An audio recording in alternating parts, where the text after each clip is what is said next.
They say the dead can't hurt you.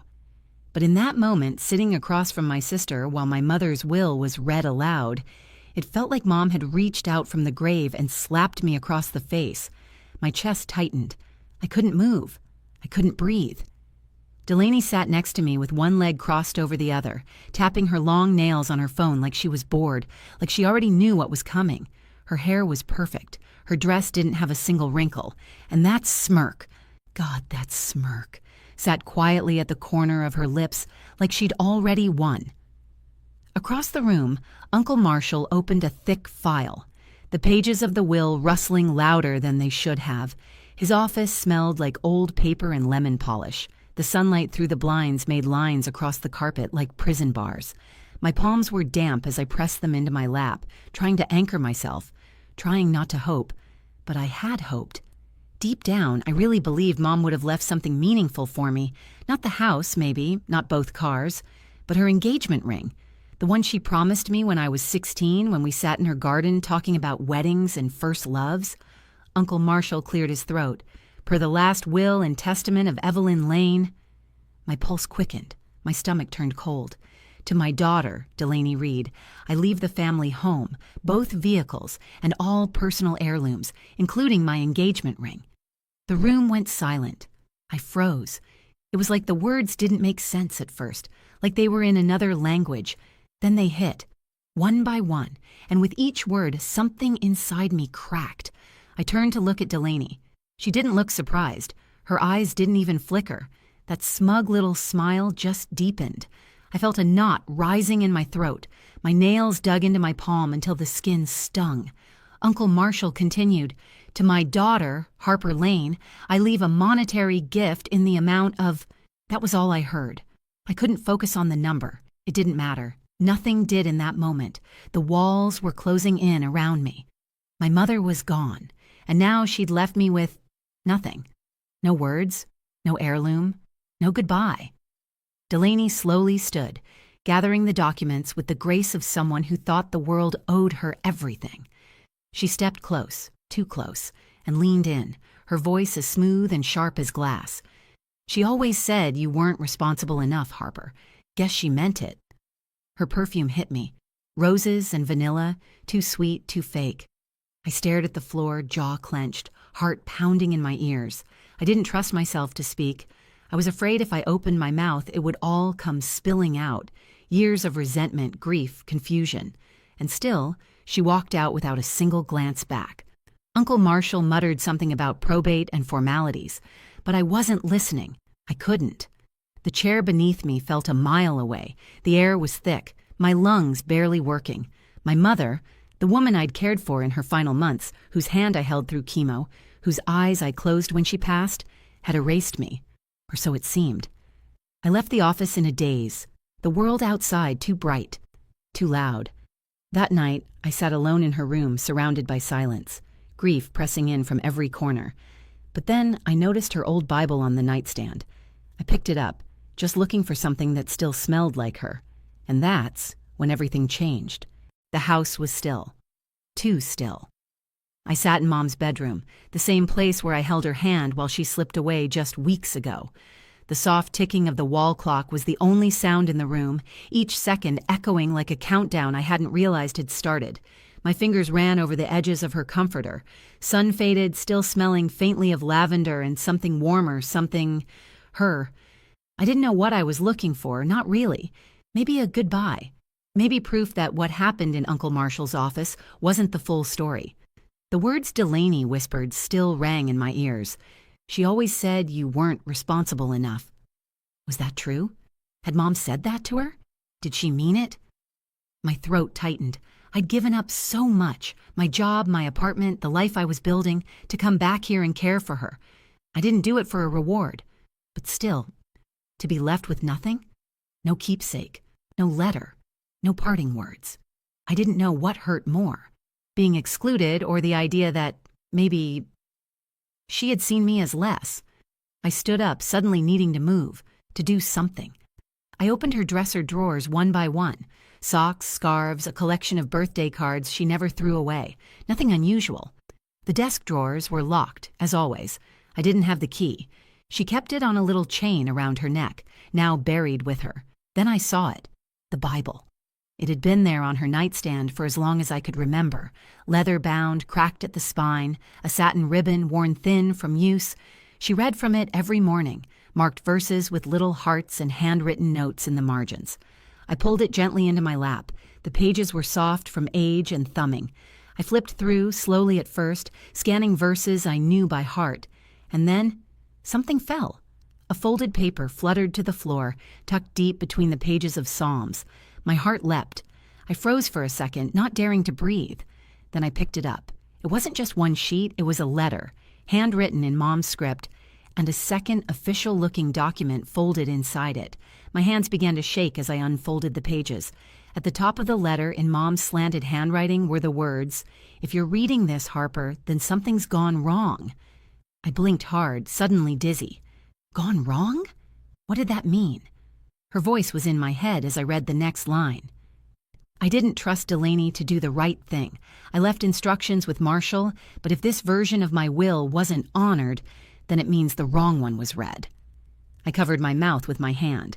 My chest felt like it might cave in. The second document, it was a new will, one that listed me as the primary beneficiary. The house, the ring, the personal items, all of it. She did remember me. She did see me. Tears welled up, but I didn't let them fall. Not yet. I wasn't angry. Not in that moment. What I felt was something heavier, like a tide shifting after a long storm.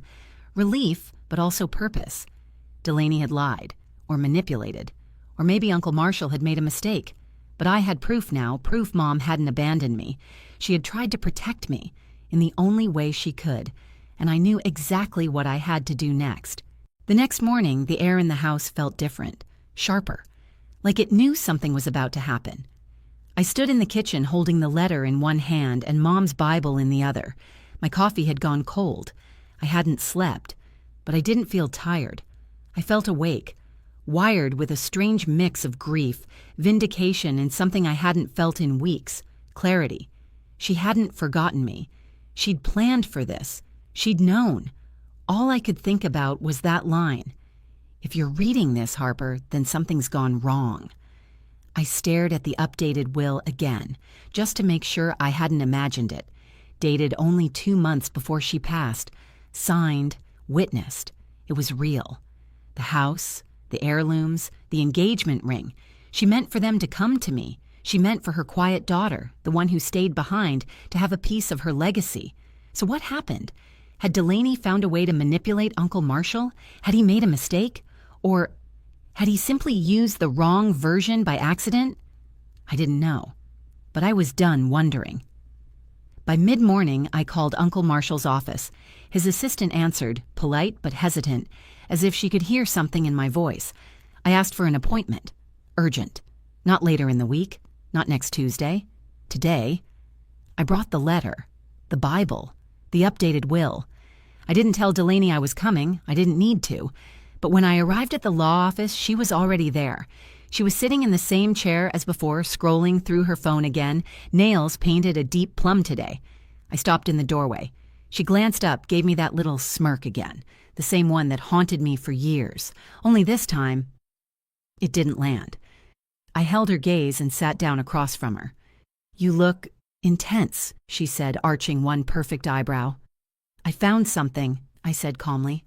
I placed the Bible on the table between us, then the letter. Finally, the updated will. Uncle Marshall walked in right as I laid it out. He paused in the doorway, eyes narrowing as he looked at the documents. His face shifted almost instantly from neutral to concerned. "This was in Mom's Bible," I said, my voice steady. "It's dated later than the one you read. This is her final will." Delaney sat up straighter, color draining from her face. "What is that?" she asked, her voice no longer smooth, sharper now, on edge. Uncle Marshall picked up the will, adjusted his glasses, and read quickly, his brows furrowed deeper with every line. He didn't say anything at first. "Marshall," Delaney snapped, "this is ridiculous. That Bible could have come from anywhere." "She wrote it," I said, barely above a whisper, "and she knew this might happen. That's why she left it somewhere only I'd look. She trusted me." He looked up, and I could see it in his eyes before he even said the words. "This document is valid," he said. "It's signed, dated, witnessed. It overrides the previous version." Delaney's mouth opened, but no sound came out. She blinked. Once, twice. That smirk? Gone. I didn't smile. I didn't gloat. I just sat there still as stone. Because this wasn't about winning. It wasn't about property or rings or houses. It was about truth, about finally being seen, heard, loved, even after she was gone. Delaney stood abruptly, her chair scraping the floor behind her. "Unbelievable," she muttered, grabbing her purse. I watched her go. This time, I didn't look away. The next day, I returned to the house alone. I walked through the front door with the key clutched in my hand, and this time, it felt like it belonged there, like it was supposed to be turning in that lock, like Mom was welcoming me home again. The living room still smelled faintly of her perfume, a soft, powdery, floral scent that clung to the curtains and pillows. I stood there for a moment, just breathing it in. My heartbeat had finally begun to slow, but I still felt that ache in my chest, an ache that had lived there since the funeral, like a bruise that wouldn't heal. I walked into her bedroom. The Bible was still on the nightstand, open now, the pages gently curled. I sat on the edge of her bed and looked out the window where her garden was already starting to bloom, yellow daffodils pushing up through the soil like little suns. She'd told me they'd come back this spring. She was right. I turned the letter over in my hands again. I had read it 5 times since finding it, and still, every word landed like a whispered hug. She hadn't forgotten me. She hadn't believed Delaney. She had trusted me enough to bury her truth where only I would find it. Mom's last gift wasn't the house. It wasn't the ring. It was her trust. Still, one thing remained unresolved: the engagement ring. I hadn't seen it since the will reading. Delaney had taken it that day, slipped it onto her finger as casually as if it were a cocktail ring. I thought about letting it go. I really did. But something inside me refused, so I texted her. "Me. I need the ring. It wasn't yours." She replied 3 minutes later. "Delaney, you've got everything else." "What do you need that for?" It wasn't about need. It was about meaning. It wasn't just jewelry. It was the only part of my mother that had touched both her hand and her heart. I remembered the way she'd twist it absent-mindedly when she was thinking, the way she held it after my father left, the way she promised, years ago, "One day, Harper, I want this to be yours." I told Delaney exactly that. She didn't reply right away, and honestly, I didn't expect her to. But the next evening, when I stepped outside to water the garden, I found a small black box sitting on the porch. No note, no knock, just the box. Inside was the ring. My breath caught. It was even smaller than I remembered. Delicate, simple, with a single sapphire in the center instead of a diamond. Mom had always said diamonds were too cold. I held it in my hand and it felt warm.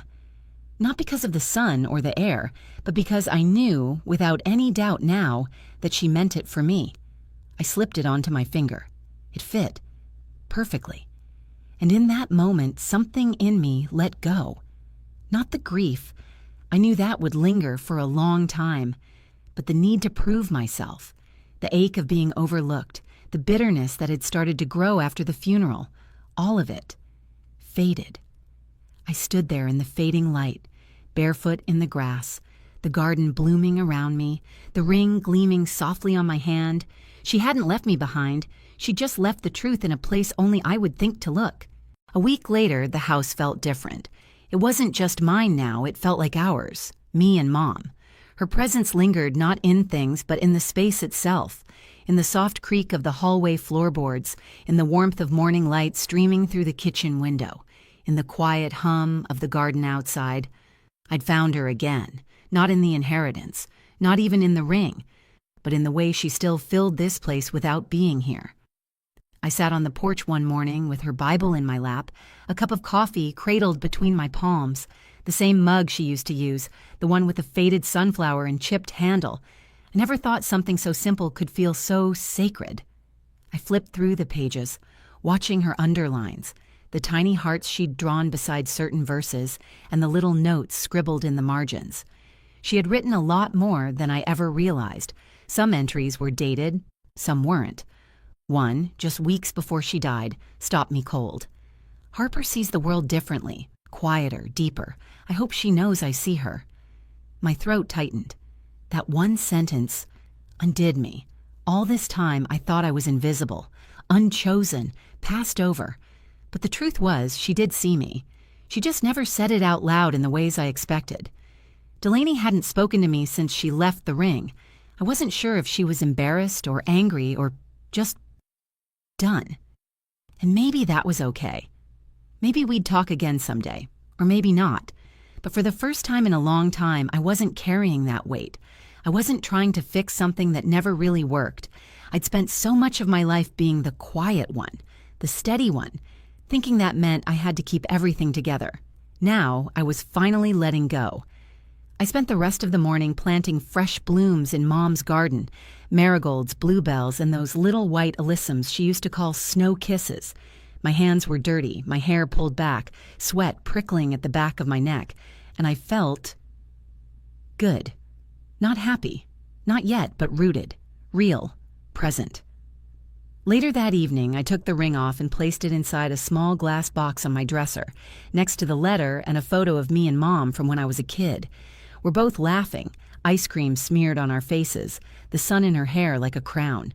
She looked alive in that picture, more alive than I remembered seeing her in years. That's the version I wanted to keep, not the one from the hospital bed, not the version clouded by what Delaney said or what the first will claimed, the one who laughed, who trusted me, who underlined verses and left breadcrumbs of love between the pages of her Bible, just waiting for me to find them. I know now that not all legacies are written in legal ink. Some are handwritten, quiet, hidden where only the right eyes will look. And I found mine. If you've ever felt overlooked, by family, by someone you gave your heart to, know this. Sometimes love doesn't show itself the way you expect, but that doesn't mean it wasn't there.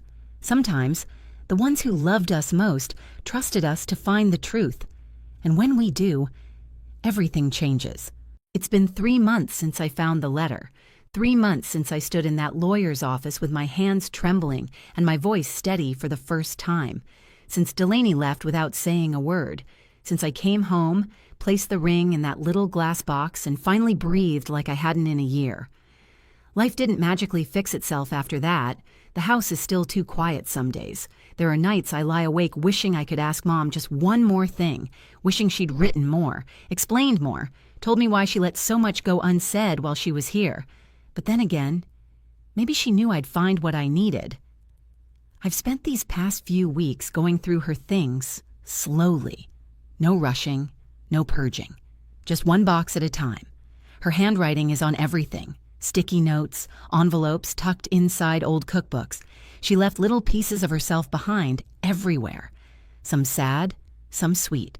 One note just said, "Love is quiet when it's real." That one hit me hardest. I used to think love had to be loud, that if people cared, they'd show it clearly, loudly, publicly. But maybe some people, like Mom, loved in whispers, in meals cooked without asking, in midnight blankets draped over your shoulders, in a ring, promised softly, in a letter, hidden in the folds of scripture. I've stopped trying to understand Delaney. She never responded to my message after the ring showed up. No apology, no excuses. And honestly, I don't need one anymore. Maybe she truly believed what she said that day, or maybe she just couldn't stand not being the one in control. Either way, I'm done chasing peace with people who only offer chaos. Uncle Marshall called me last week. He apologized for the mix-up, said he'd updated his records and filed everything properly. He sounded relieved that I hadn't taken legal action. I told him I wasn't interested in lawsuits or public battles. Just the truth. And I found it. I've started journaling again, planting, reading, even cooking some of Mom's old recipes. The life I left behind to care for her. I'm slowly building something new in its place. A life that fits me now. One where I'm not just the quiet sister or the one who stayed behind. I'm just me. And you know what? That's enough. If you're still watching this, maybe you know what it's like to be overlooked. Maybe someone you loved left you with more questions than answers. Or maybe you've been made to feel like you weren't enough. Not smart enough. Not loud enough. Not important enough. Let me say this to you. from someone who's lived in that shadow. You are not invisible. And just because someone couldn't love you the way you needed, doesn't mean you weren't worthy of love. Sometimes, the people who saw us the clearest were just too broken, or scared, or sick to show it out loud. But the love was there.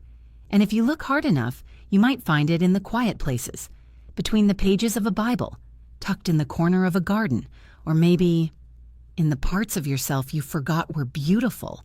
Mom didn't leave me nothing. She left me everything that mattered. So if you've ever felt forgotten, if someone you loved made you feel like you were invisible, please know you're not alone. Sometimes the love we were searching for was always there, just hidden, waiting for us to find it in our own time, in our own way. If this story touched something in you, I'd love to hear your thoughts. Drop a comment below, whether it's your own story, a moment you related to, or just how this made you feel. And if you believe stories like this matter, real ones, full of heart and truth, please give the video a like.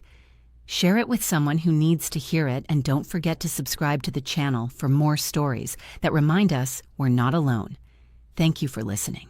Truly, I'm Harper, and this was my truth.